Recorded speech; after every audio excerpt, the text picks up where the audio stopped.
Bonjour à tous les abonnés. Aujourd'hui, à travers cette vidéo, je vais vous toucher quelques mots sur l'écriture de cette collection de passeports de poche des 12 animaux sacrés du zodiaque chinois qui est désormais paru sur Amazon. Histoire de vous faire partager cette aventure qui est une première pour moi, c'est tout nouveau. Cela m'a enrichi, j'ai appris un tas de choses que j'ignorais complètement puisque le domaine de l'écriture était un milieu totalement étranger au mien. Alors tout d'abord, il faut savoir qu'on n'écrit pas un livre comme on parle, cela n'a rien à voir du tout. Une personne peut avoir beaucoup de choses à dire, très intéressantes même, ainsi qu'un certain talent d'écriture, mais de le mettre en écriture change tout. Il y a un nombre considérable de critères à prendre en compte et à respecter, autant dans l'orthographe, la ponctuation, l'écriture française qui est très pointilleuse, la mise en page, les polices d'écriture de droit, les citations, les justifications de texte et d'une manière générale, la typographie qui est tout un art.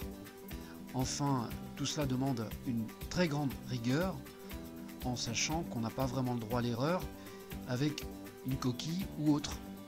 Autrement, votre travail est fichu en l'air en très peu de temps avec les critiques. Donc c'est une pression supplémentaire aussi. Cela demande d'avoir l'œil partout. Il a fallu aussi trouver une première de couverture et une quatrième de couverture qui sont les couvertures du livre avec une accroche agréable à l'œil et en rapport avec le thème astrologique, ce qui n'a pas été simple du tout et qui m'a demandé aussi beaucoup d'imagination, surtout qu'une photo avec une licence étendue s'avère assez excessive. Mais je pense m'en être pas trop mal sorti. D'ailleurs, c'était une volonté de ma part de réaliser des formats avec différentes couleurs afin de bien différencier chaque animal sacré. Aussi, chaque couleur est bien spécifique et en rapport avec les éléments. En prenant en compte tous ces paramètres que je viens de vous citer précédemment, cela veut dire que même un auteur reconnu, ayant des choses formidables à écrire, ne peut pas prévoir comment sera perçu son livre avant sa sortie. Dans la formulation de certains textes, on est souvent obligé de remplacer certains mots par d'autres, parfois, afin qu'il n'y ait pas de trou avec la justification. Donc, une phrase qui peut résonner par des mots simples et qui par conséquent laisse un espace évident dans un texte, va être obligatoirement modifié, ce qui ne donne pas la même interprétation pour tous les lecteurs. Donc vous l'avez compris, cela demande un temps fou et inimaginable à se creuser la tête parfois.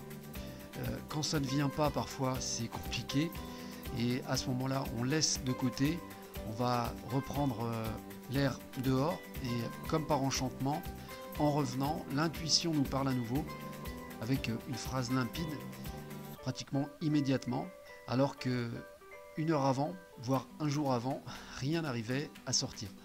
Donc c'est ça qui est fou, et je crois tout simplement qu'on doit faire abstraction de la notion de temps lorsqu'on écrit un livre. Le meilleur moyen est de ne pas se fixer de temps, justement, je pense. Pour cela, j'ai eu la chance d'avoir l'aide précieuse de mon ami Bernard, que je salue au passage, et qui m'a été d'un grand secours car il avait déjà des notions de typographie puisqu'il avait déjà écrit un livre avant, puis c'est un amoureux du bon français, donc ce n'est sûrement pas négligeable vu le temps considérable que l'on a passé pour les corrections. Il faut savoir qu'il y a eu plusieurs corrections. D'ailleurs, Bernard me disait très justement qu'il y a quelques années en arrière, c'est-à-dire avant l'arrivée des logiciels de plus en plus perfectionnés comme aujourd'hui, qu'ils étaient plusieurs personnes pour les corriger.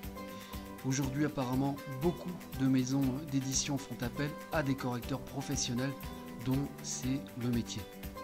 Et ce n'est pas étonnant car quand vous avez les textes sous les yeux à longueur de journée, vous passez souvent à côté de certaines fautes sans les remarquer.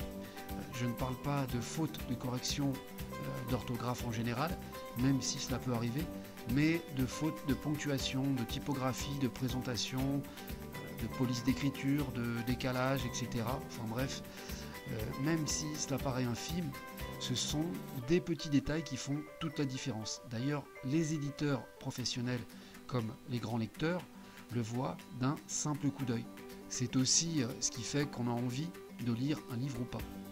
En tout cas, je remercie vraiment du fond du cœur Bernard pour tout ce qu'il a fait pour moi et du temps qu'il a consacré. Quelque part, il m'a réconcilié avec l'école et le français, il faut bien le dire, qui est une langue magnifique, même si elle est terriblement complexe.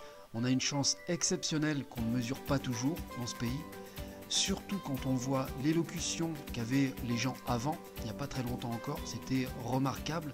Aujourd'hui, on se perd de plus en plus dans la facilité et le familier, tristement, ce qui n'arrange pas pour se faire comprendre ou se faire respecter correctement en y mettant les formes comme on le devrait.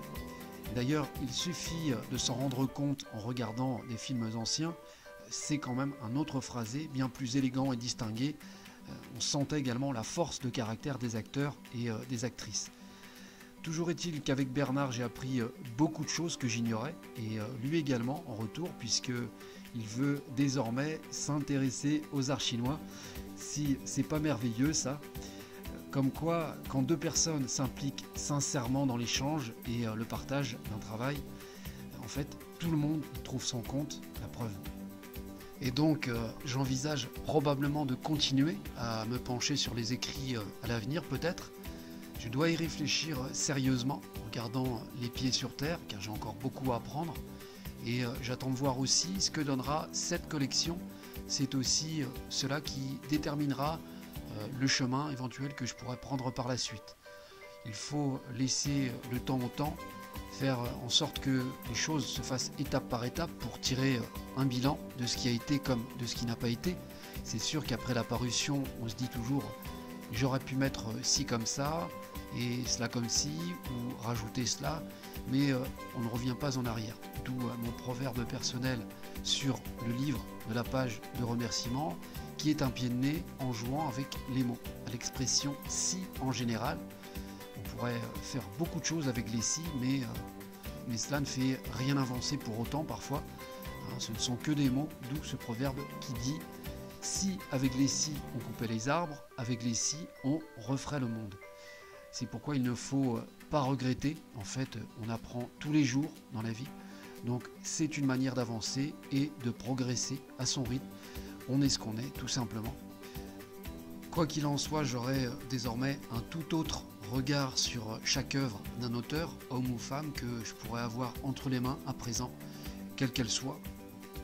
Il y a derrière tout ça un travail gigantesque parfois que l'on n'imagine pas, même si c'est un sujet qui ne nous passionne pas forcément. Il faut avoir du respect pour ça, car ce n'est pas tout le monde qui peut écrire des livres, en plus de les vendre comme certains à des milliers d'exemplaires. D'ailleurs, j'étais loin d'imaginer que pendant plus d'un an, je n'aurais plus de week-end ou presque, mais ça en valait vraiment la peine.